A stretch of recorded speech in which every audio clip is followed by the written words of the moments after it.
and a half or so. Okay, yeah. Hi, everyone. Welcome to the Map Chats. I'm Alicia Coward. If you don't know me, I'm the creative director of the Cartography Lab, which we're sitting in right now. And I'm introducing our Map Chat speaker today, who is Daniel Huffman. And Daniel is a freelance cartographer, also an alum of the Cartography Lab here at UW-Madison, and a cartography educator, and the assistant editor of Cartographic Perspectives, the Journal of Muses. And today he's here, or they're here to talk about a side project which grew out of control and ended up leading to some new techniques for representing terrain. We'll also discuss the importance of continued professional growth in these sorts of projects. Please join me in welcoming Daniel Huffman. I wrote that a month ago, and then I finally came up with the talk like 4 or 5 days ago. So they're kind of close, but you know, we're gonna wing it here. It's a real casual thing because it's a real casual place. So yeah, I'm Daniel. I have a long-standing affiliation with this institution. I took my master's degree in cartography in 2010, and then I stuck around for about the next decade, 12 years or so, as the cartographer in residence up in the old cartography lab. I'd mentor students and show them what I was working on, give them some advice on what they're working on, help out in the lab, keep things running. And I also was an instructor. I taught intro cartography for a total of 8 semesters, I want to say, over about 10 years, here and there, as people needed to fill in. So yeah, I'm glad to be back here. And in the meanwhile, the whole time I've been a freelance cartographer based here in Madison, live up on the north side. And if you are interested in knowing more about what I do in general, I've got a website, somethingaboutmaps.com, if you want to browse around there. And if you take a look at my portfolio, I think the portfolios of freelance cartographers are interesting because they're quite varied. I make maps for all kinds of people and all kinds of different styles. Just whatever somebody needs, they can come to me and work with this data set, this scale, this projection, this color scheme, whatever. That's one of the things I like about being a freelancer, is that I don't make the same kinds of things over and over, and I don't really have a chance to get bored. But there's also a downside to that, in that every time a client approaches me, I have to make something that I've probably never made before. And so they come up to me and they say, will you do this thing? Will you, use this style, this color scheme, this data set, or whatever? And I have to either say, well, I don't know how to do that, so I can't do that for you, sorry. And then I don't get paid and I don't buy groceries and things like that. Or I can say, yes, I'm going to do that and it's going to turn out great. And I can definitely have that for you on time and on budget and all that. And then I have to figure it out as I go with all of the pressure of time and money on the line. And you're all either in school or have been in school before, and you understand it's not always easy to learn things under time pressure. So I try and avoid doing that if possible by instead shuffling some of that work into side projects, various hobby things that nobody paid me for. I've got a whole section of my portfolio that are dedicated to that. It's probably the biggest part of my portfolio is actual stuff that nobody paid me to do. And, there are things that I do for fun because I enjoy maps. How many of you make things that nobody asked you to make in terms of maps? Yeah, see, it's pretty common. We're people who have a creative bent, and if you have the time and resources, people tend to find these kind of outlets. But what I want to do is encourage you to think of this not just in terms of, oh, this was fun, I passed a few hours, made something cool, and I feel good about that. But it's also an essential part of growth as a creative professional, not just in cartography, but in any other sort of creative field. Because for me, I think of these almost like a defensive measure, where if I make things here as a side project, where it's on my own time, nobody needs it done a certain way by a certain time, I can learn stuff under much less pressure, so that when a client comes to me later on and says, I don't know, can you make this terrain map, or can you make something that looks like it's from a 90s computer BBS? If you know what a BBS is, yeah, probably not, but so, then I can say, yeah, good. So and then I can say, well, yeah, I know how to do that. And then I go and do that project for that client and get paid, and I don't have to worry because I knew what I was doing and there's much less pressure. So that's the value I think that they have, is this low pressure learning. What I'm going to do is focus specifically on just an example of how one of these played out in my own work over the past several months, starting back last summer. I embarked on a side project that eventually ended up yielding this, which is a sort of, sketchy looking hatchery leaf thing that shows the shape of mountains. In this case, we've got Denali, but I've got a bunch of other ones that I ended up doing in a series. Now, I can't draw, so instead I made the computer draw this for me, because I thought, well, that's going to take too long. I don't want to have to sit down there, and I'm not good at drawing, don't have a lot of illustration skills. So at the end of this project, I ended up figuring out how to make QGIS and Blender, some 3D modeling software that we'll get into, create these things for me. But this is not at all what I intended to do when I started. I was going to make a map of some rivers instead, but it kind of spun out of control. And so let's go back to the beginning. In the 19th century, there was a real popular form of data viz in which people would include these little plates and atlases that showed the longest rivers in the world and the tallest mountains. Have you seen anything like that before? Yeah, not done so much nowadays, but it was a pretty neat addition back then. So, I've cut off part of this, and there's a bunch of different examples you can find online, but you can even see the Great Lakes in there as a continuation of the St. Lawrence as one of the world's longest systems. And I looked at these things and I thought, it'd be fun to try making something like that myself. And, it's already been done for the world, but what if I did something like this for a smaller region that would never get this kind of treatment otherwise, like a state, like Wisconsin, or where I'm from, Michigan. And so I set out to create something like this as a little hobby project to play around with, laying things out in this sort of data viz, style, while the rivers are flowing down, the mountains are filling in the dead space, etc. And so I started out with the rivers. And I did a little test over a few evenings, taking some river data, a few basic rivers, and starting to straighten them out. And this is a high level talk, so we're not going to get into the technical details of how this was made, but that's something we can talk about if you have questions later in the Q&A portion. But, I grabbed some rivers data, much easier to get rivers than it was in the 19th century, probably, where, looking at old topo maps and surveys, and it's probably not as accurate. But I, took those things, took the shape files, and you can imagine straightening out rivers. If you've got like a river that zigzags around, you just cut it into pieces and rotate them and stick them all together. That's basically what I did. You can even see all the north arrows reminding people that north keeps changing direction to keep this thing straight. And I tried to play around with the style to limit myself to the kinds of things that would have been easily achievable in older kinds of printing. So lots of maps have historically been printed in just black lines on paper, nothing else. Even though color existed, it was potentially a very expensive process. So this kind of thing going in a nice expensive atlas, somebody might hand tint those things with watercolor washes, but lots of maps just pattern fills and lines of different thickness, and that's all you get. So I played around with some, how can I get a nice coastline? How can I show urban areas and things? The waffle grid fill. I even varied the lines just a little bit so it looked like the person engraving it didn't quite get it perfect, a little more organic looking. And I thought, I've got a style here. Okay, something that looks, to my mind, kind of like it fits the time period pretty well. And then I went back and said, okay, I'm missing something. Now I think I should do the peaks in the state. And Michigan's relatively flat, but there are some things that are called mountain very generously in the name. And, Wisconsin's the same.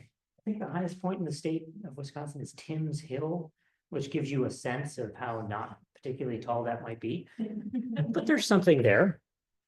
And I wanted to do things a little different than this because if you notice the mountains here, they're all just triangles, basically. Little shading, but they're not showing you, what the actual form looks like. And I can understand why that might be. They didn't have high resolution, LiDAR data back then. And I suppose the person who made this could have sailed around the world, looked at every mountain and sketched it out, but it's not very practical. But now we have all kinds of great data. So can I find a way to represent these mountains in a style that works, but is a little bit more detailed? So grabbed a DEM. So this little area here is in the Upper Peninsula, Michigame Mountain. It has a prominence of like 50 meters or something like that. And you look at the scale here, this DEM only spans like 60 odd meters. So it's not a lot, but it definitely stands out as a thing on the landscape. So that's not too bad. And I thought, well, okay, how can I illustrate this? I can't draw very well, so I don't want to sit there and just, try and sketch out what it's going to look like. But I have access to 3D modeling software, so maybe I can use that instead. So I pulled the data into Blender, which is a 3D modeling tool that's gained some traction in the cartographic world in the past decade or so. It's much like Illustrator and Photoshop, and that's the kind of thing that many people around the world use for many different purposes. Most of them not map makers by any means. But one of the things, people make Pixar style animated movies with this program. You can do a lot, but I just use it to like load in elevation data and have it create a little 3D model of the terrain. And this is, I did triple the height here just to make it look a little bit more interesting. So now I know what it looks like, which is great. So I at least don't have to go out to the UP to look at it. But I'm, trying to think about what to do with it. And I should mention too, I should ask first, how many of you are familiar with Blender? You ever played around, seen it? Yeah. This came out of a side project, actually, about 10, 12 years ago, up in the old cartography lab. When I was a cartographer in residence there, talking to a couple of students who were interested in doing 3D views of terrain. Maybe those ones that you see where it's kind of like you're in a helicopter looking at an angle down at the peaks as the land recedes away from you. And so I did a little side project for a couple of weeks, watching tutorials, learning my way through the software, figuring out how to pull terrain into it. And I wrote some tutorials. If you are interested in visiting my website, you can click on the tutorials button, and there's one for making shaded relief in Blender and how to do some oblique views there, some simple stuff that gets you started with that. And because of that side project that I did, now these tutorials exist, and it sort of is now worked its way into the mainstream of cartographic design. Lots of cartographers use Blender just because of that kind of exploration that, probably no client would have specifically paid me to go do. They'd wanted a 3D thing from me before that. I don't know. I would have said, well, I don't know what to do. Sorry. But now I can make these kind of things because I took the extra time in that and I had fun doing it. So I started to think about what I could do with this. Well, I'm doing pattern fills, right? Before in my little rivers test, waffle patterns and slashes. If I can do something like that, that might work. So I thought, well, what if we just take this image and, I'll put this in terms of GIS operations. If you do things with rasters, you could imagine reclassifying this raster into the lightest third of the pixels, the darkest third, the middle third, and just converting those to polygons and filling it in. And that's basically what I did. I did it in Illustrator and Photoshop, but it's the same kinds of operations. And I thought, that's not too bad. I feel like if I set that next to my rivers, it'll look like it goes together. And so I was pretty pleased that I drew in those extra lines to just kind of give you a little sense of some of the form. But it wasn't quite detailed enough for my purposes. If I go back, look at the actual shape of the terrain, there's sort of a crevasse here, a little fold, and then these areas are not looking straight at you. They're kind of off to the side a little bit. And none of that's really coming through in this kind of thing with just a little simple shading. So since I have as much time as I want to work on this, nobody needs it from me at a particular time, I thought, let's keep going farther into this process and see if there's a way to make it better somehow. So here's one more. This is the highest point in the state at a whole almost 2,000 feet. It's also probably exaggerated like 5 times here or something like that. It's owned by a paper company, privately owned. The 2 highest peaks in the state are owned by paper companies because they're also forested. So I started poking around and seeing like, how do people draw these kind of things with just lines back in the 19th century? So I looked at some old illustrations. So this is a piece of one by Gustave Doré, D-O-R-E. He was from what little I know, a famous French illustrator of books and such, and an engraver. And I started looking at, he's just got only lines here. There's nothing else. They vary in thickness a little bit to make some depth and shading. But what I was interested in seeing about the direction the lines went. So for example, in this waterfall here, the lines go pretty much straight down the way the water is flowing. The mist that comes up from the pool kind of swoops up like this here. And the surface of this rock face here kind of goes down at an angle along the way the rock is going. So I thought, okay, this makes sense. I can just draw lines that follow the contour of the surface. That should reveal the shape of the peak. So what I was looking for was something more like this. This is a bit rough and it's a bit sparse, but this is a test from later on in my process. And you can see if I could just draw lines that kind of flow down the mountain like water flows, then now I can tell, all right, this surface is angled away from me a little bit. I can see there's a little, some sort of crevasse here kind of thing, and a little bump here where the lines stop. So I realized something like this was kind of what I should be aiming for. But how do I get there? How do I, what to do to make this kind of thing? And again, I don't want to draw it.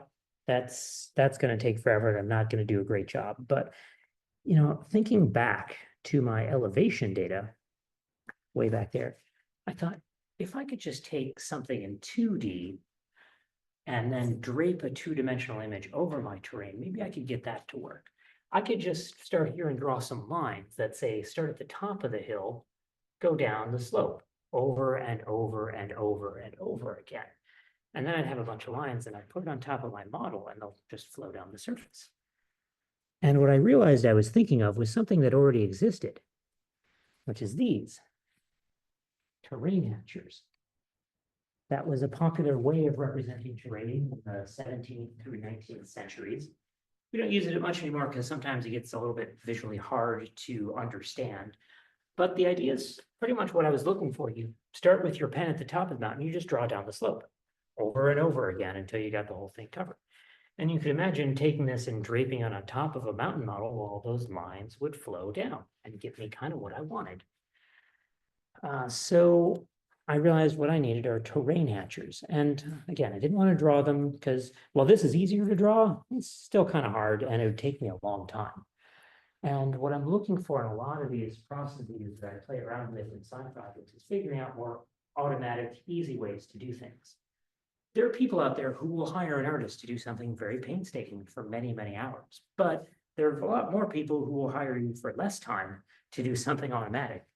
And, if we think about cartography, so much of what we do has increasingly been automated to save us time, to make our maps cheaper and more accessible, and more people can make these kind of things. You get your software that automatically does your projections and fills in your choropleth colors for you and throws some labels on. So I'm looking for something similar that can I want to just load in some data and then have this happen.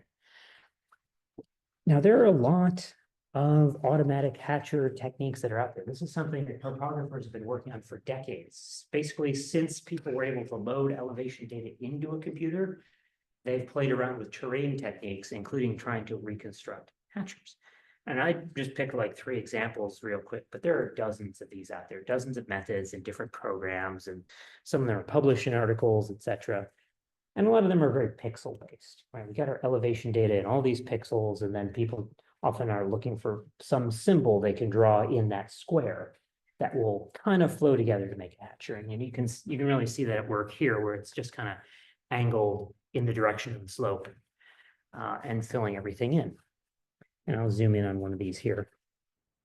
And these are kind of interesting looking, and they have their own charm, but they're not quite what I need, because I'm looking for long, continuous lines. I don't want, after I drape this over the train, to just be a bunch of tick marks everywhere.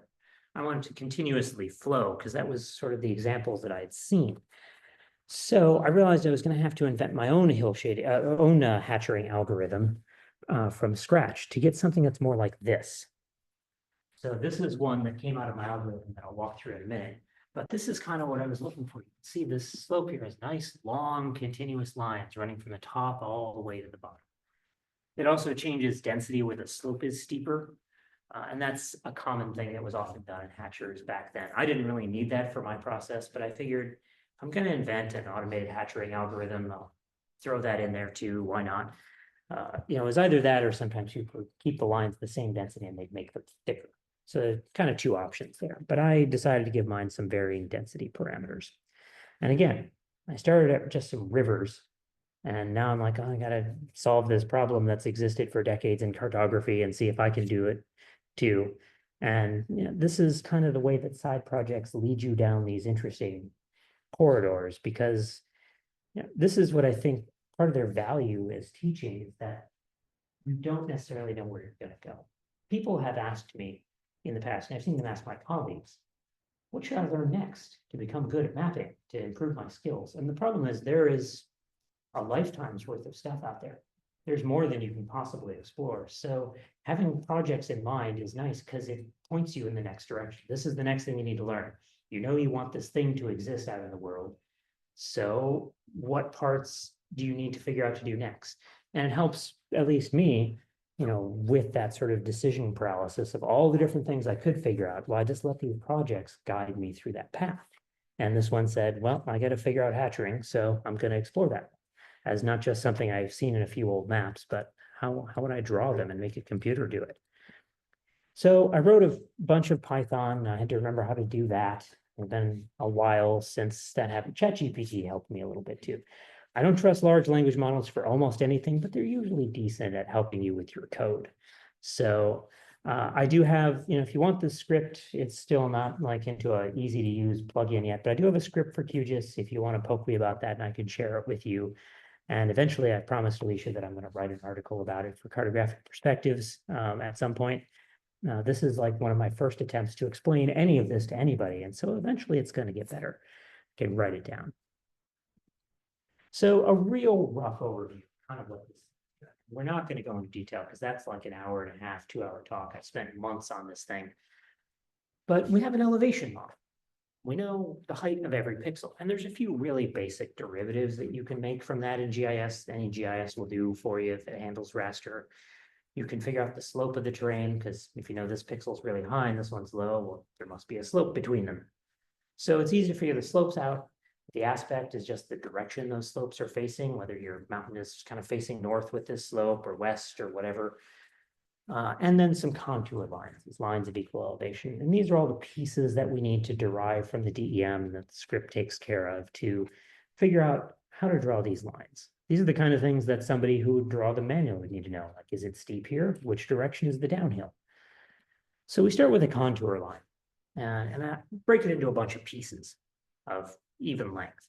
And underneath here, this is just a representation of the slope. So it's very steep here where it's light. Where it's dark, it's relatively flat, really low gradient. And I ask the script to take those little contour chunks and each little section, sample the raster underneath. What is the average slope in this area? And then I use that information to put some dots along the contour.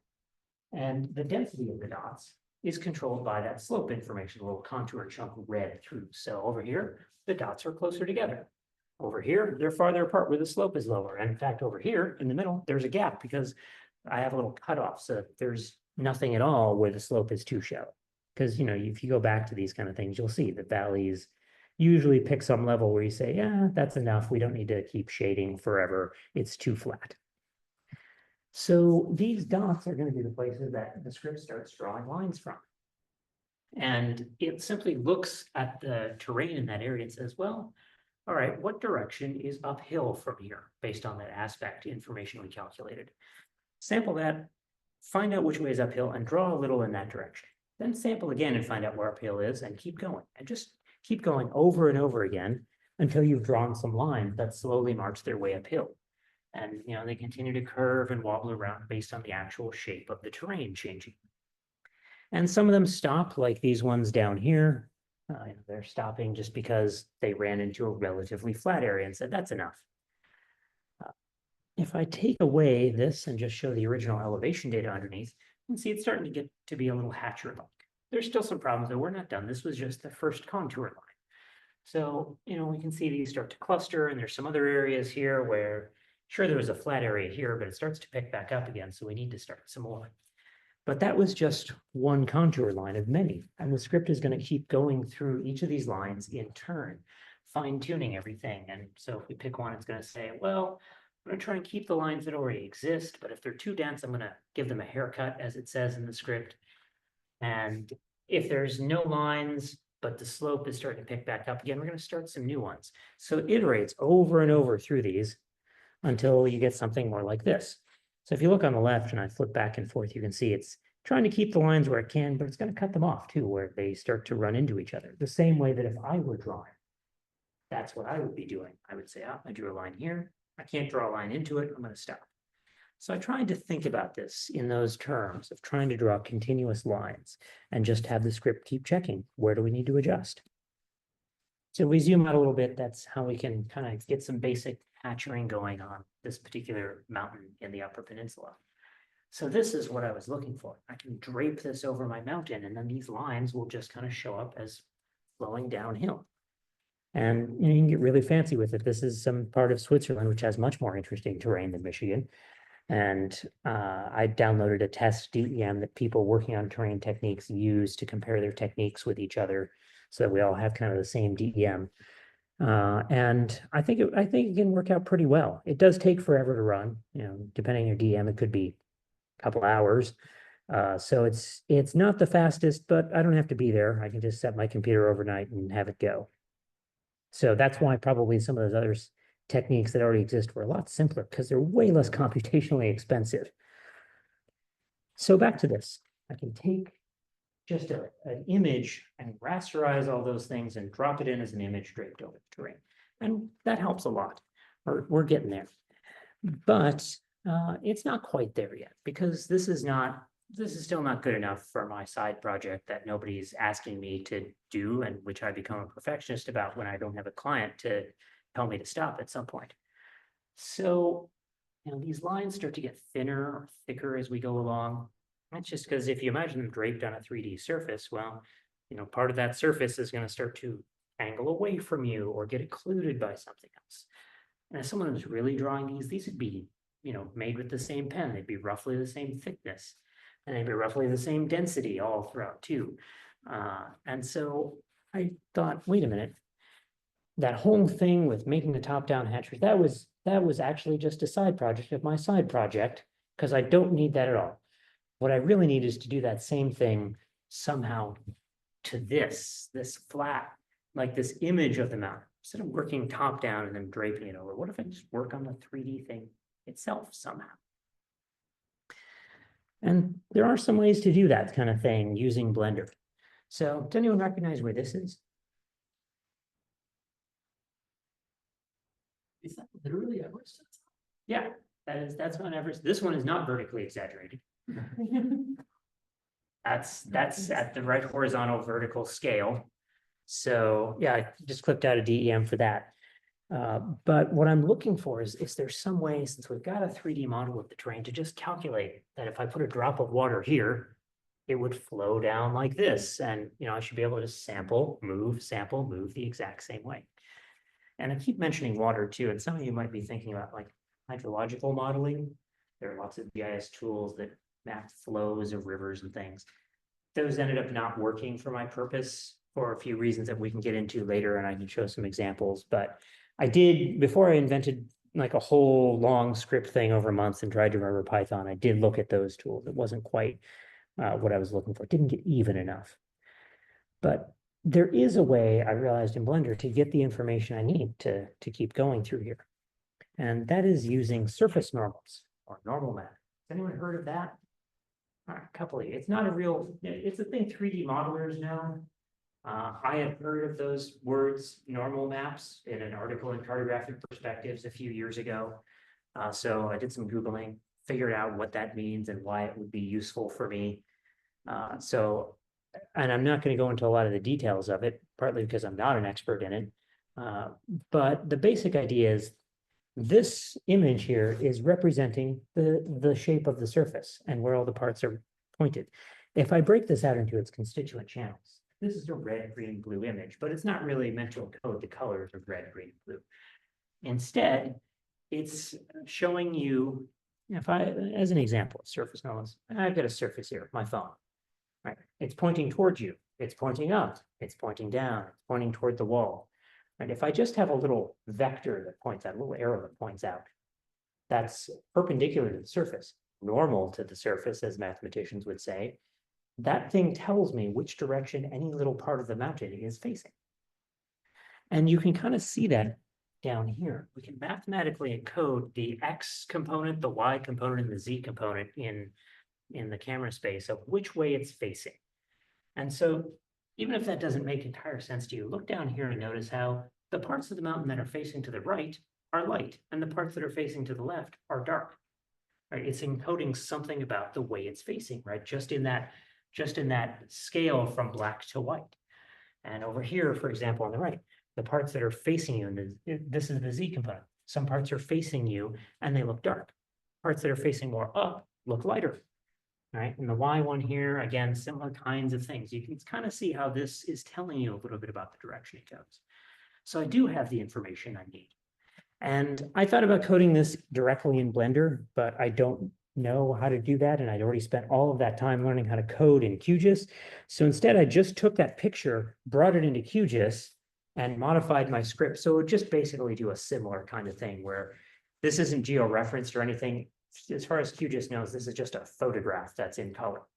But I can say, all right, drop a dot on there, sample the photograph, get the information about the surface normals, do a whole bunch of trigonometry that took me many weeks because I haven't studied trigonometry since 1999. And I literally at one point was just doing brute force, like, all right, if I do the sine times the cosine, does that work? What if I take 1 minus the sine? And eventually, after a couple weeks, I figured it out. I have a mathematician friend, but he was busy, so I didn't have time to ask him about that. But it's a modified version of the same kind of idea where it's drawing, drawing, drawing, drawing, and you get something like this. And I also had to look at like the surface shading, like where is it light and dark to give it a little density, so it kind of light and shadow. And so that ends up with something like this if you really crank up the detail. So again, I can't draw, but now I made the computer do it for me over the course of like 6 months. And that's where I ended up instead of making rivers in Michigan. And in fact, I still haven't finished the Michigan side of this project. I did those rivers tests and that's all. I got distracted with some other things. But it took me in some fun directions. And if you told me this a year ago, showed this to me, I'd say, well, no, you can't do that. That's not something you could figure out how to make a computer do. You got to hire an artist for that.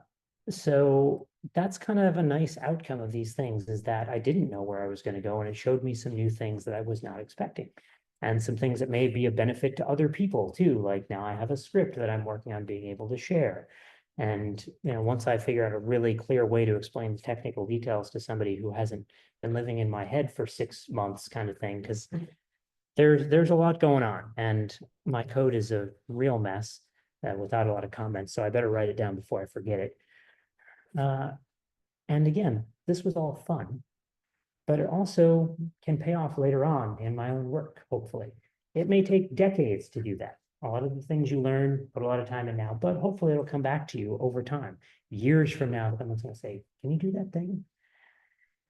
For my own purpose, I made a little Etsy store to try and offload some of these designs and made a tiny amount of money on it. But I also, the thing that I abandoned halfway through, the top-down Hatcher script, is also starting to come in handy. I had a client come to me recently and said, well, we'd like this sort of style for a map. And a year ago, I would have said, well, that's too bad. Go hire somebody who can do that. But I was able to say, yeah, I could do that now. And this is a rough mock-up that I sent them because we're talking about like parts of the world and how big and everything. So it's very far from final, but we're scoping out, being able to use this in a project of theirs. So it's already starting to come in handy and let me take on something new that I might not have otherwise done.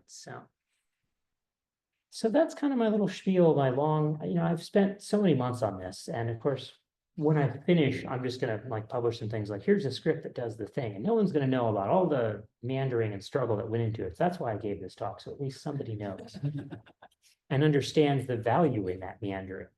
Right?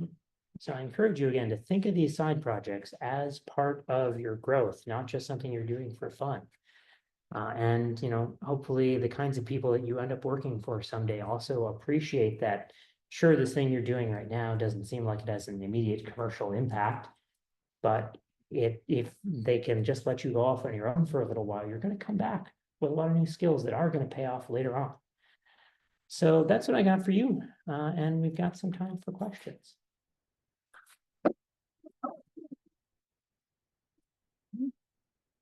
You want to field your own questions or? Sure. I would just say, by the way, if you haven't made use of the tutorial that they had on something about maps. I could recommend them. I've used them, I've sent students to them. Yeah. Very cool. There's a tutorial button there. I have a question on how do you, as a freelancer, find clients, and how do clients like this find you?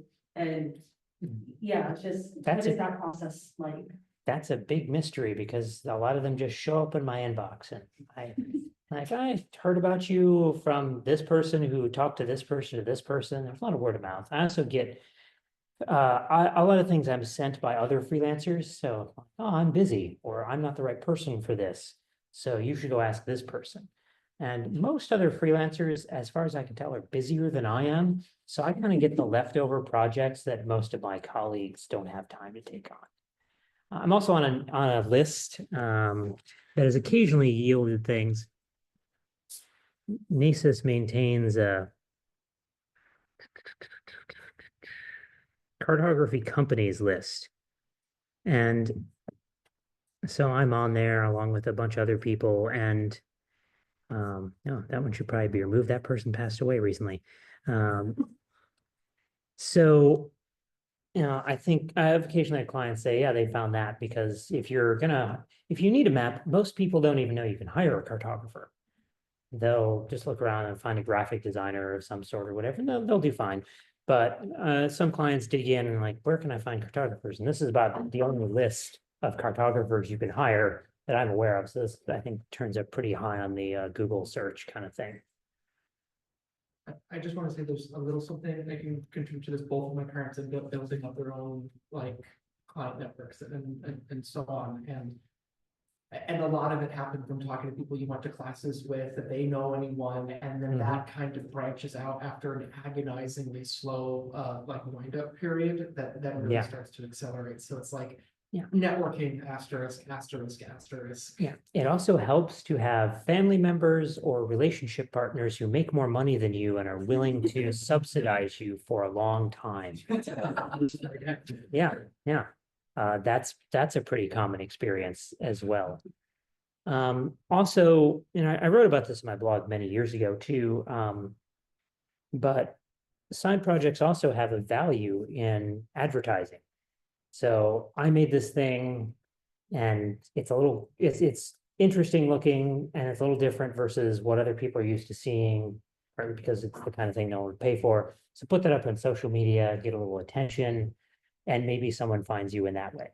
And that has occasionally happened, and at least directly, and it's probably happened a lot more indirectly where I don't realize that that's, how this person told that person about me, just through the fact that I became sort of known as a person who makes map things. And if you like map things, follow this person.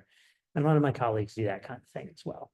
So that helps, but it can be a very long process. I became self-sustaining as a freelancer probably after 6 or 7 years, I want to say.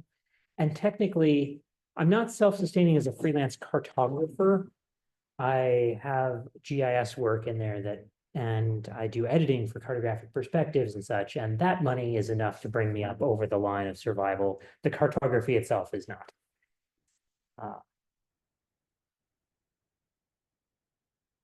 Organize like what side projects you're working on and like prioritize what you decide to work on.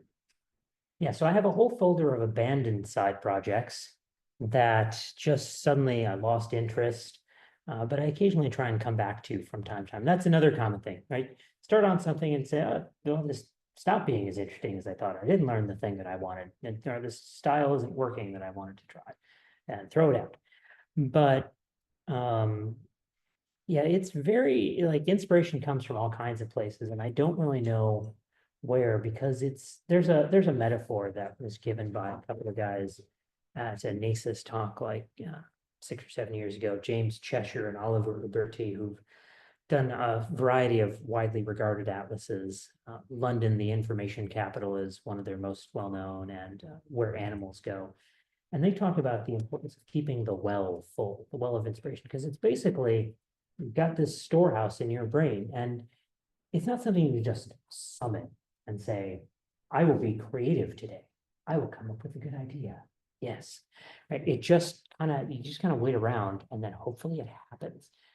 And so the more stuff you expose yourself to, not just maps, going to museums, go walk in the park, etc., helps keep those things bubbling near the top. And so, I'll watch the other day I was watching a YouTube video and someone was playing a game and I was like, the map in that game is really interesting. And I think about a way to enact that style. And then I shoved aside several other things I was working on because I always go for the shiny new thing myself. But the discipline of finishing things is real challenging and when nobody is paying you and there's no deadline. And I'm not always great at that, I will say. So I've occasionally buckled down and said, no, I gotta finish this thing. It's gotta be done. I made it not, but on the other hand, one of my side projects, I got 98% of the way through in 2012, and then I finally got back to publishing it in 2021. It's just like, I should not let this linger in a folder somewhere. Finally wrap that up. And so I don't have real good advice. I don't keep organized, basically, is the answer. And I just turn from one shiny object to the next.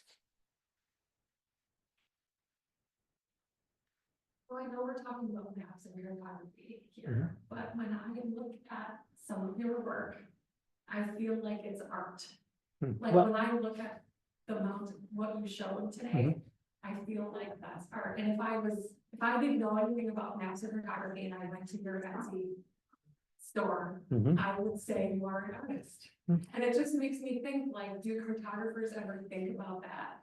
Do we have to draw a line between the two? We don't, maybe. Yeah, there was a Maybe whole, maps as art as maps, but it's such a blend in my mind. Looking at your work, it feels like art to me. there was a whole debate about this when I was a grad student here, actually. To give a sense of the time period, this is when people had debates by posting blog posts discussing each other's blog posts. Back before we had microblogging, the Carto world was very blog oriented. And I had a post a long time ago about this. Tim Wallace and Andy Woodruff and I were all basically writing posts discussing is cartography an art or a science or both? And I came down and decided, yeah, I think it's an art form. And like I used to say to my students when I taught 370, I'm teaching the only art class in this building. But it's a functional art, to borrow the title of, what is that? Alberto Cairo wrote a book, I think, titled The Functional Art. Somebody titled their book that about data viz. It's the same way like architecture. You want to design a building that looks nice, but it's also got to not fall down. So there are practical considerations. You're not completely unlimited in what you can do, but there's a strong aesthetic component, and that aesthetic component is an important part of its function. It's not just that it houses people, it looks a certain way that influences them emotionally and blends in the landscape, etc. And cartography is very much part of that. I think it's a continuum. Like, what's the difference between an art and a craft too? Like, okay, I take up woodworking. Is that a craft? Am I an artist now? I don't know. I think there are a lot of sides to that potential debate, and from my perspective, I'm willing to accept any of those terms because it doesn't really change what I'm going to do, I think, or what other people are going to do. But your question does bring to mind one thing that I have wondered about, which is this a map? And I had a poll at one point on Blue Sky about this, but I'm not sure one way or the other. And I'm curious if any of you have opinions about whether this is a map. But you include the coordinates, kind of settles it as yes, a map to me. Okay, so if I just remove that, does it stop being a map for you?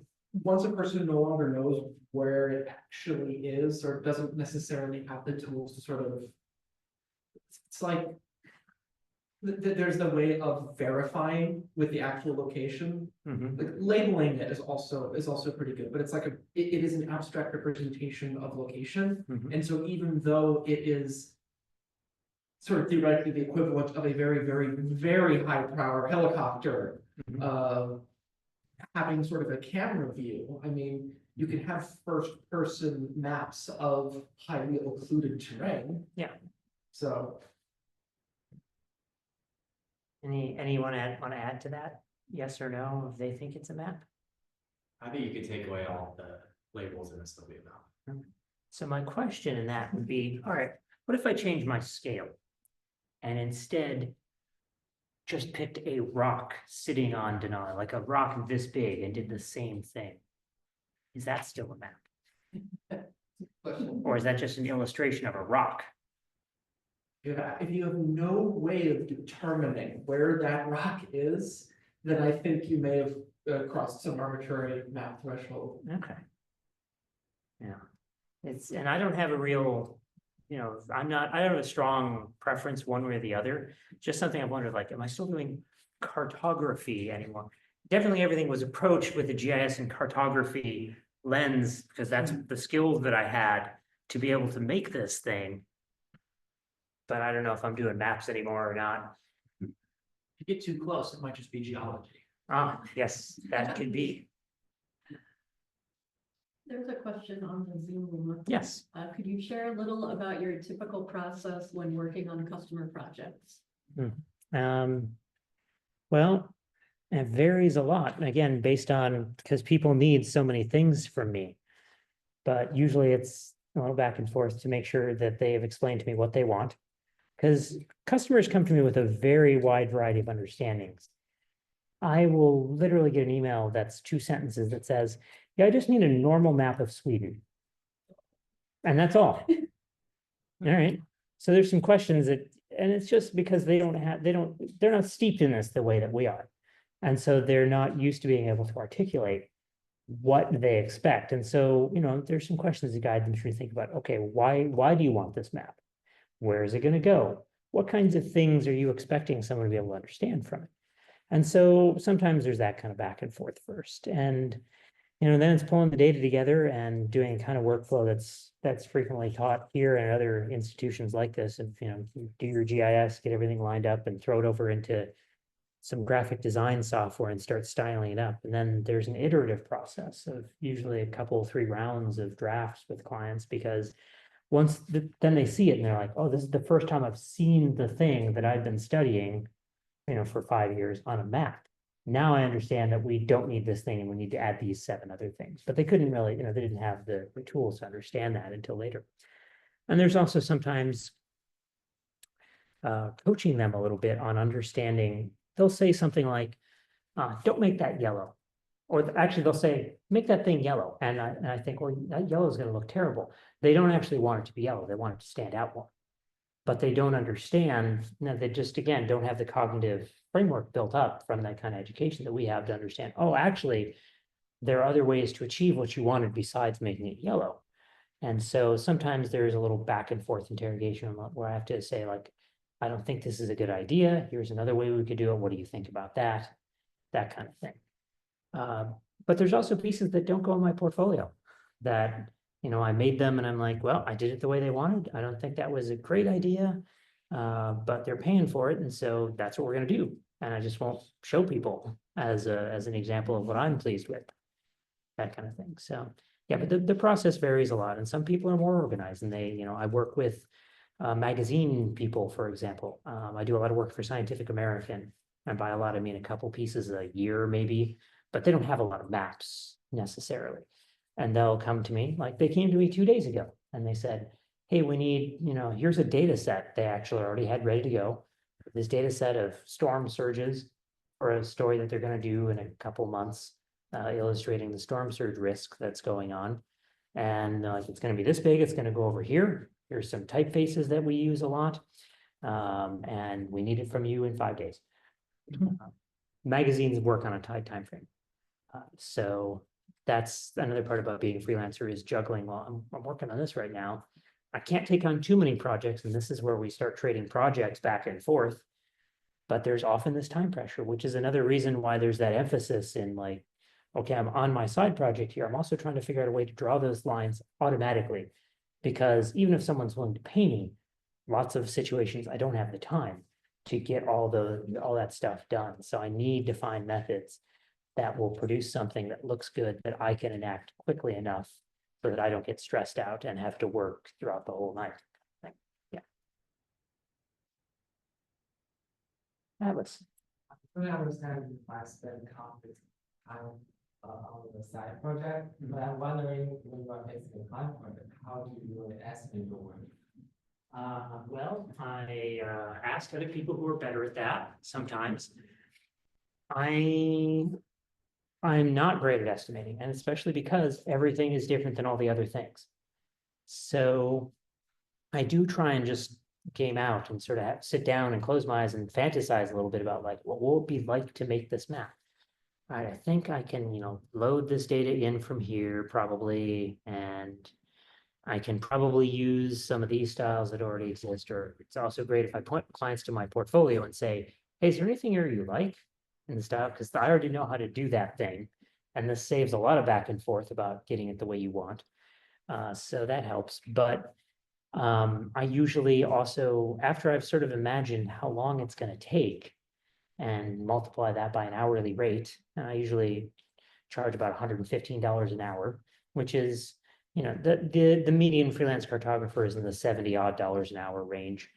And we do surveys every year about that. If you are interested in freelancing or start freelancing, there's the Alliance of Freelance Cartographers mailing list, where we distribute a survey. Then I usually add some extra hours because I'm likely to be wrong sometimes. So I'm 30 hours into a project right now that I bid at 15 hours. Sometimes things spiral out of control. And in that case, that's because the client kept saying, oh, I forgot this. Oh, I forgot that. Oh, I forgot that too. And I'm like, well, you're going to pay for it. But as long as you're happy with that, you can always go back and say, this is where like writing down a scope of work comes in. A very clear understanding between you and the client. This is what I am going to do. I'm going to have these things, and you're going to get these number of revisions. And then if they say, well, I want this other thing, I can say, well, that's not in our scope of work. So that's going to adjust our estimate. You can say no to it, or you can say yes, but being very clear with them as the process develops. But you got to have some wiggle room and say like, yeah, sometimes I finished the project faster and got a bunch of free money. And sometimes I finished the project slower, and that free money is going to pay for this one that I did not do as fast. It just kind of evens out if you have enough projects. I just wanted to add, to contribute a bit to that, because I've done a lot of work on extremely billable hours obsessed kind of work before. Mhm. It's one of those things where if you can manage to keep even as something as simple as just having a stopwatch going Mhm. during work sessions, even for things like side work, and just shove that into an Excel spreadsheet somewhere, Yeah. and you can build up a log that shows like typically how long you take to do things like this, and that has been absolutely professionally essential for me. Yeah. In terms of things like getting judges to agree to more hours on a case, which they never, ever, ever want to do unless they absolutely have to. So it's one of those things where establishing a kind of a paper trail like that has some kind of credibility and granular aspect to it it goes a long way. And I've been meaning to do that for the past 10 or 12 years, and I'm gonna start one of these days and in writing down the non-hourly thing. I would just add, sorry, now I'm adding on to what you're saying, but we've talked a lot about this. A lot of my job is this part of the work. Ask Alicia how long it should take, and then Estimating how long it's gonna take, how much it's gonna cost, all these things like that. One of the reasons I'm bugging you all to like fill out your work logs is so that we have this trackable record of how long things take. So yeah, I mean, I think it takes a while to figure out, and it's not an exact science at all. yeah, there's always unknowns too, like, oh, I was gonna get that data source, but it turns out that data source is not quite what I needed. Now I'm gonna look for another one. Oh, I gotta trace this map. So sometimes, you're imagining what it's gonna be like, just doesn't pan out quite that way. At the very least, an itemized list of the tasks and the time you spend on them tends to mollify people substantially. Feels like learning time could be in there too, and you bill for that, so you can't, and so you have to keep track. I think. Yeah, and that's the thing that sometimes you have to make clear to people is that you're paying me for my skills. which I gathered over the last decade, some of which was not on your project. So those have value and are able to do your project in 3 hours, whereas it would have taken me 10 hours before. We're gonna pay you for the 10 hours worth because I put it on 3 times. So these side projects take a long time to pay off, but they are things that will pay off. You know, it's an unpaid investment now, but you can often get that money back over the years. Is there a popular or primary method for animating a map in the browser? I'm thinking like CSS, something other than Adobe. I've heard of CSS.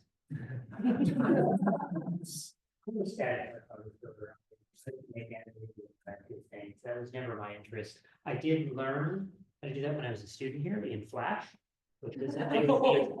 That, yeah, 575 was taught in Flash, and that was the thing that used to exist that nobody has been able to replace yet as far as its functionality on the internet, sadly. But I make print products, and you know, back when I was starting with this, everyone is like, oh, well, we have these interactive maps and Google Map mashups and things, and static cartography is going to be gone in 5 years, right? No one's going to make those things anymore. But my business is, you know, continues to grow, as do my colleagues who focus exclusively on print cartography. People buy more magazines than they did 10 years ago, and print books and things like that. There is still a great need for these things, and I think that, you know, that panic was unnecessary. They exist in different kinds of, you know, there are things that are good for animated maps, and there are things that are good for static maps, and they require different kinds of skills. And so I don't think that's going away anytime soon. But other people can tell you about animated maps. I can't much, sadly. Oh, this might go to the pricing, but then your deliverable, is it digital or? Usually it's digital. I'm usually working with an author who has a press, and then it just gets sent off to the people who are printing the book. And, you know, they'll have requirements, often very strict ones. You know, my bread and butter is monochrome work for small academic press books. That's like, you know, they're going to print 200 copies. It's going to be real cheap, and it's going to be printed on, you know, with real cheap technology. So it has to be incredibly robust. So a lot of those things are like, you're only allowed to use black and 2 shades of gray, and that's it. And the black cannot appear over anything that is darker than 30% gray. And you have to fit a lot of stuff sometimes into those maps. And it can be a real challenge to get everything going. I had one person who wanted like this region of Southeast Asia through like 6 time periods on one map. With like, and it's this big, and it's black and white, and everything has to be in black with a few fill colors that are very light. And yeah, so there's some real restrictions sometimes. And it's usually, yeah, down, but it's usually working directly with the press for that kind of thing. So they tell you the size that it needs to be, but I'm thinking scalable, when what you're describing seems perfect for SVG. Yeah, yeah, and I usually, you know, well, I'm lucky if they tell me the size. The author usually has no idea what the size their book is going to be. You know, I then say, can you please ask the press? I think I know what it is, but let's just double check. And I've had authors come back to me after I made all their maps. I have to pay you to make them again, because it turns out they're actually half the size that I thought, and I can't shrink them down because the text is going to be too tiny. I try and build some robustness in. I label everything larger than is particularly necessary, and, you know, make things a little bit coarser so that it will shrink down a bit. Or, you know, sometimes these academics are also going to do things like, well, it's going to go in my book like this, but I'm also going to maybe use it in presentations later. And so it needs to kind of work if somebody's in the back of the room and there's a bunch of heads in the way, but they still need to be able to see all the essential stuff. So simplified things work well in those kind of situations where you're kind of convincing them, cut out as much as we can so that we don't have to, you know, so that we're not in trouble later on in multiple uses. Yeah. I think we are at time. Are there any other questions online? Nope, that covered all of them. Okay, wonderful. Well, let's thank Daniel once again. Thank you all for coming. I don't know if you have a couple minutes to stick around. If you I have a few questions. minutes, but 3 o'clock, I'm going to go have 2 crowns put in. Right. So- Like you said, yeah, just That's, You have urgent Down Park questions that Street. Must be answered today. Yeah.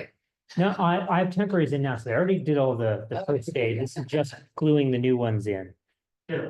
Yeah, But yeah, thank you, Dave. Yeah. Really appreciate it. Mhm. Great. Yeah. Thanks I for was doing it. supposed to go for 45 minutes and I went 37, but that's pretty usual. When I practice a talk, it goes like 20% faster.